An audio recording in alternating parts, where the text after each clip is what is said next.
Good Saturday morning of the second week of Easter. You know, I really blew it yesterday because the great text of John is the feeding the multiplication of loaves in the desert. But anyway, 3 years from now, if I'm still around, we can try it again. But let me give you this one here, okay? It's John's Gospel, okay, and it's the walking on the sea, okay, the walking on the water. It says, when it was evening, the disciples of Jesus went down to the sea, embarked in a boat, and went across the sea to Capernaum. It had already grown dark, and Jesus had not yet come to them. The sea was stirred up because of a strong wind was blowing. When they had rowed about 3 or 4 miles, they saw Jesus walking on the sea and coming near the boat, and they began to be afraid. But he said to them, "It is I, don't be afraid." They wanted to take him into the boat, but the boat immediately arrived at the shore to which they were heading. Now, you got other accounts of the same thing. It's much more elaborate than that, okay? But you see the symbol, the water is the symbol of life, and it's a violent one. And the boat is the church. Hands down, it's what it is. By the time John's writing it, the bark of Peter, without a doubt, you see? And it's dark. It's dark. The church is rocking and rolling in the ocean, the ocean of human culture, violence, martyrdom, and it's dark. It isn't bright. They're trying to figure it all out. It's night. It's dark. You see. Okay, and the sea was stirred up because a strong wind was blowing. The winds of the times. The church was taking a shellacking. Those people getting martyred. See. And here comes Christ, okay?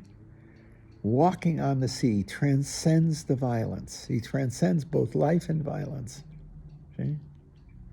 And they began to be afraid. You remember, what's the other account?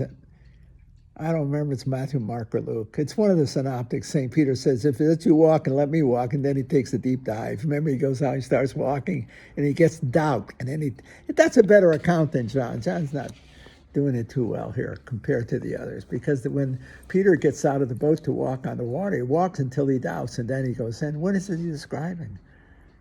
He's describing the Christian community that loses faith. They lose their confidence in Christ and they go down. They go into the chaos. They redescend into the anarchy, into the chaos. The only way to transcend it is to grasp and believe in the risen Christ, you see? And the bark of Peter gets to where it's going. See, they wanted to take him into the boat, but they were already where they were going to be. See, the church is under the power and guidance of God. Stay with the church. Even when it seems ridiculous and you're being rocking and rolling all over the place, stay with the church. I mean that too. Stay with the church. Stay with the people of God. Stay with the teaching of the church. Stay with the sacraments. You don't have to enjoy it, but grasp it. I mean that. I'm grateful, not only for my vocation, but I'm mostly grateful for my faith, that I didn't, as so many of my friends, that I didn't lose the faith. Although the questioning was massive during the 60s. I told you that. It was a very bad time during the council and right after. People in the order was leaving, guys were leaving the community. But it was a bad time, and it was difficult for a young person giving your life to a community that is internally doubting itself. That was a rough time, because the narrative of the faith was under question. And we were giving ourselves, my fellow classmates, we were young men giving ourselves in belief, with belief, in this great narrative story, which was now being questioned. It's the doubting Peter. It's Peter standing on the water in the chaos. Trust me, the church was chaotic at that time. And once you start doubting, in you went.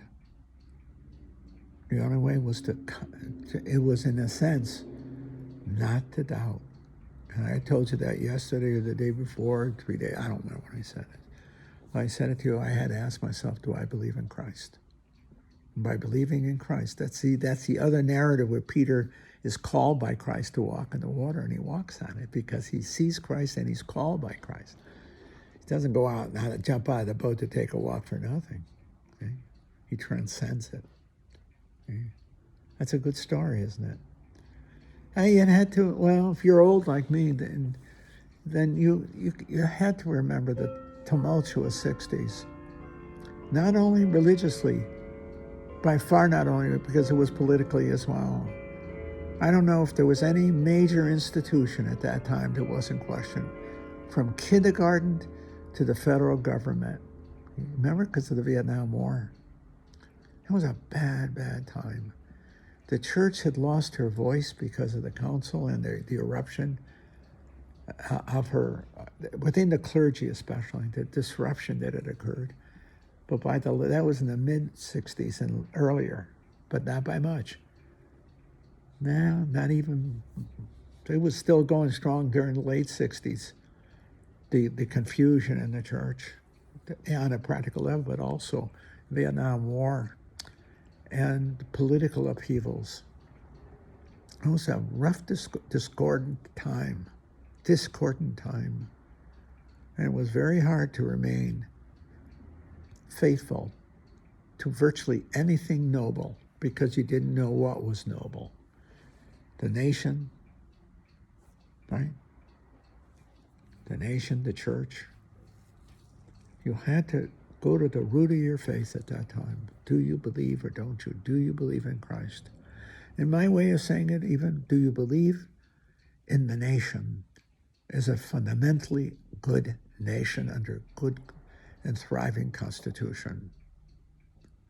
Do you have that fundamental trust in the rule of law in the Constitution? Do you believe in Christ and the church, you see? They're fundamental beliefs. They're radical beliefs. They go to the core, and after that you can critique, but the fundamental belief is sound. Well, I can critique till the cows come home. Both the nation, its policies still do. How can you not? Nor should you not. You ought to do it. But also the church. I'm critical of the church too. Her leadership at times, my own, But I believe in the church. I believe in Christ. And I believe in the validity and the strength of the American Constitution. I believe we have the greatest Constitution that has ever been put together by the human family. And it has withstood all kinds of challenges between the revolutionary things and the civil wars, and she has stood firm.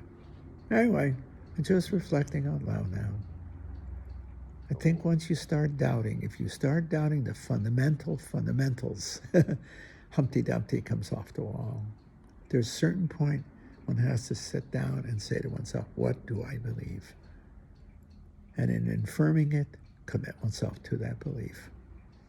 I'm going to do that back in 63, 64, 65, around that time.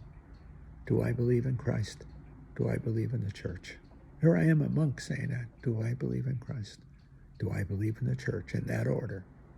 And then do I believe in this institution called the Passionists? See? That's the truth.